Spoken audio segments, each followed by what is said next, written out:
Hello to all my students in English 222 Creative Writing, Introduction to Creative Writing. I'm Dr. Arini, and I just wanted to take a moment to introduce myself to you. So I have been teaching online since, I've been teaching composition and other types of writing, English 101, English 102, creative writing, creative nonfiction writing, personal exploratory writing, memoir writing, writing to heal, since 2003 on the college level. And then I've taught in a bunch of different schools. So I've taught at Brooklyn College of the City University of New York, Arizona State University, Glendale Community College, Mesa Community College, Coconino Community College, and Southern New Hampshire University online. So I've taught in multiple different places and had experience with different types of writing, teaching all different types of writing.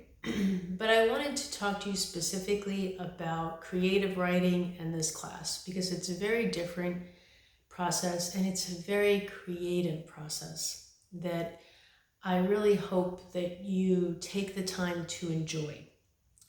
So in this particular class, we go over the fundamentals, the basics of creative writing. And so we start with theme, right, which you've already done or you're in the process of doing. And theme is, the major overall point to whatever it is you're going to compose. So if you were a painter, you'd have a subject for whatever it was you were going to paint. And the same is true with writing, or any other creative endeavor. There's a point, there's a message of some sort, a subject matter that you choose. So we start with that. From there, we move to the setting, okay? And students get very confused with this for whatever reason, I don't know. But the setting is the backdrop. And so when you're writing about setting, you should be only talking about the backdrop. So picture now, right, as an artist, you have an idea in your head of something that you want to paint. First, you need to know, okay, what's this backdrop? Or maybe you're making a video, or you're making a theater, you're writing something for the theater. You need to know, where is it taking place? What does this place look like? What does this place smell like? What does this place sound like? What is it like to be there? What does it feel like? What is the temperature like? What's the climate like? So these are the types of things that are involved in writing about setting. And so what you write should be primarily focused on that, okay? You should get into the tactile 5 senses when you're writing about this. In fact, that's what you should be getting into with anything that you write that's creative, because we as humans are in our bodies and we experience everything through these 5 senses. That's what we know. So when you're a writer, you want to recreate that experience on paper so that other people understand what it's like to be having that experience, which means you as a writer need to visualize that, close your eyes and get into it and say, what does it smell like? What does it feel like? How does it feel on your skin? How does it feel to your insides? Does it give you a good feeling, a bad feeling, creepy feeling? What kind of feeling? You want to get into, what does it look like? What are the colors? What do we see around us? What's the landscape? Is there a path? Are there mountains? Are there trees? What time of day? Is it in the evening? Is it in the morning? There's all of these things that go into making us feel like we're actually there. What does the air smell like, right? What does the air smell like? Is there any kind of aroma in the air? Are there pastries baking down the street? Is there this crisp fall air? Snow on the ground. What's going on around us? The pine trees. How do we smell the pine trees? So it's these kinds of things that you want to really get into when you talk about setting. Okay, so then once we've got the backdrop painted, right? we want to put those characters right in the middle. And we need to know, who are these characters? So first of all, we need to see these characters.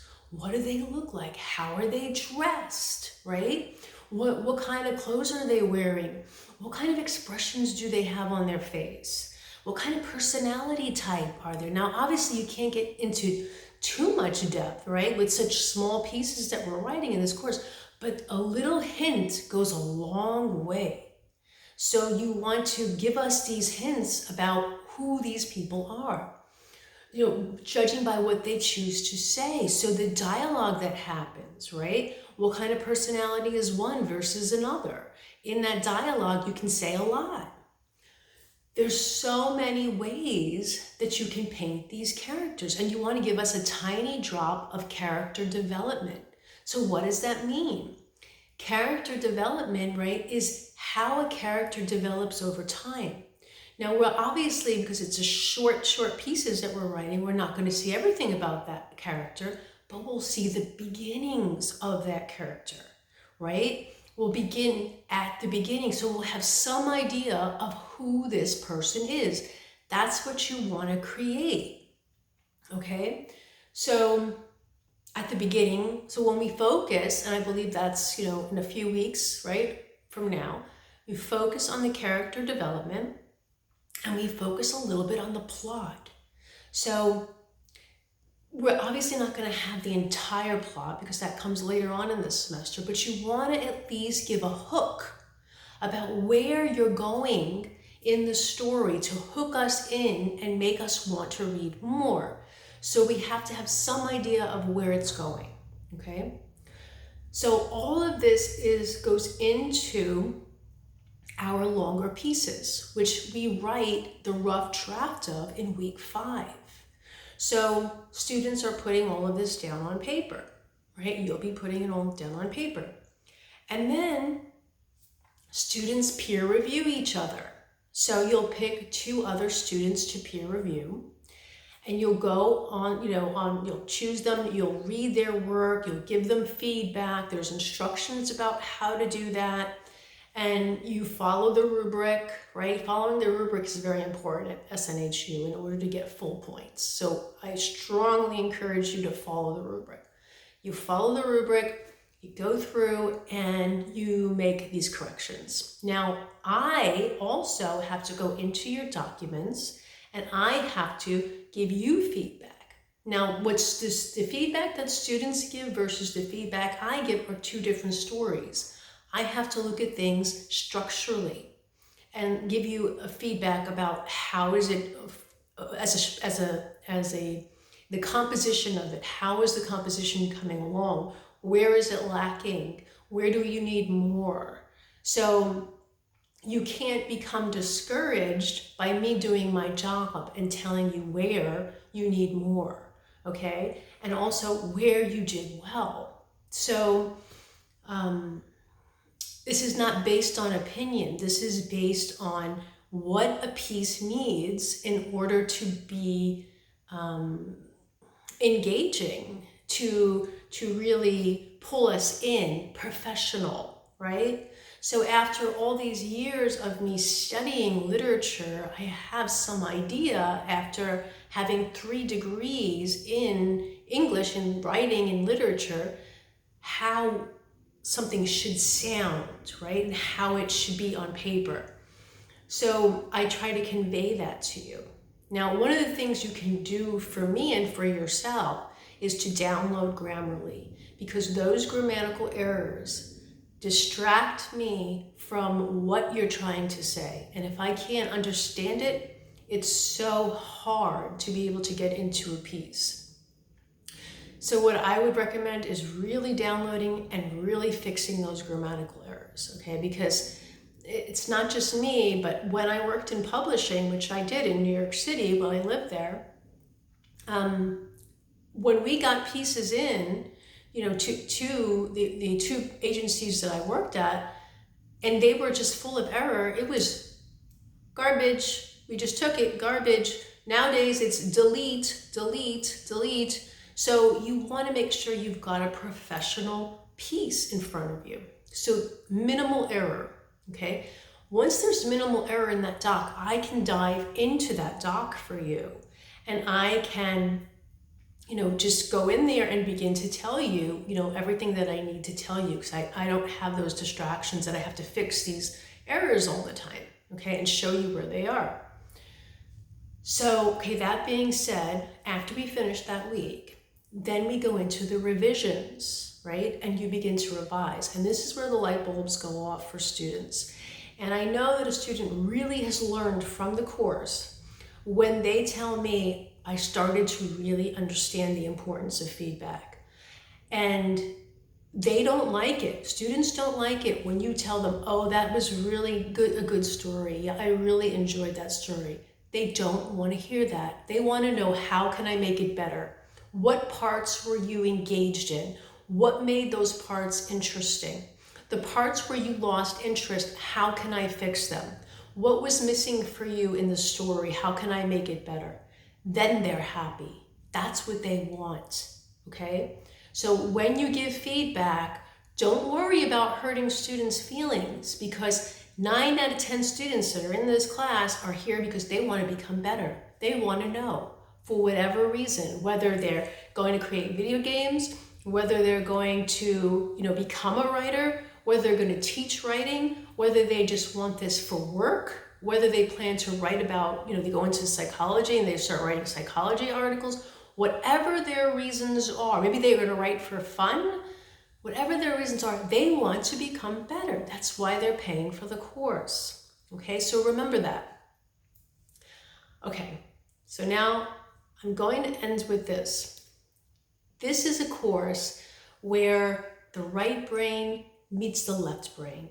The left brain puts everything down in a logical order and makes order out of things, right? So we use that side of the brain when we start to compose. The right side is the creative side of the brain that gets the ideas, right? That just connects to that really creative piece of us that we all have, and really pulls in those ideas, right? They come from somewhere up here and pull into our bodies, and then bam, we're like, that's it.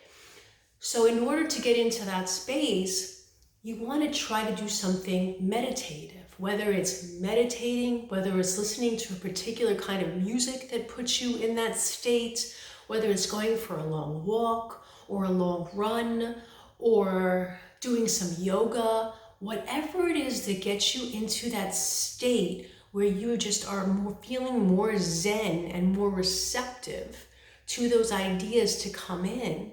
That's what you want to do, because if you sit there looking at the computer screen stressing about what it is you're supposed to write, that inspiration is not going to come to you, okay?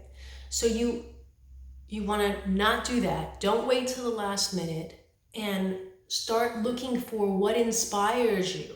Write something you would love to read. Write something that's been on your mind. Don't be afraid to try nonfiction. Don't be afraid to write about some amazing experience that you've had in your life, or some challenging experience that you had in your life that you learned from. And if you love fiction, write fiction. If you love poetry, study poetry. Try to write the best poems you possibly can, okay? So take this opportunity to just be in that space where you feel like a kid again, because you're playing. It's fun. It's challenging, but it's fun. It's a really beautiful space to be in. And to have that time carved out where you work on this, right, and get credit for it is a treat. So enjoy yourself and know that I'm here for you for whatever it is that you need, okay? And you will, you can email me, you can text me, and you can call me, okay? So I believe I put my number in the course, and feel free at any point to let me know what you need, okay? So I wish you all a wonderful, creative time where you truly, truly do enjoy yourself, okay? Let me know if you need anything. Bye, everyone.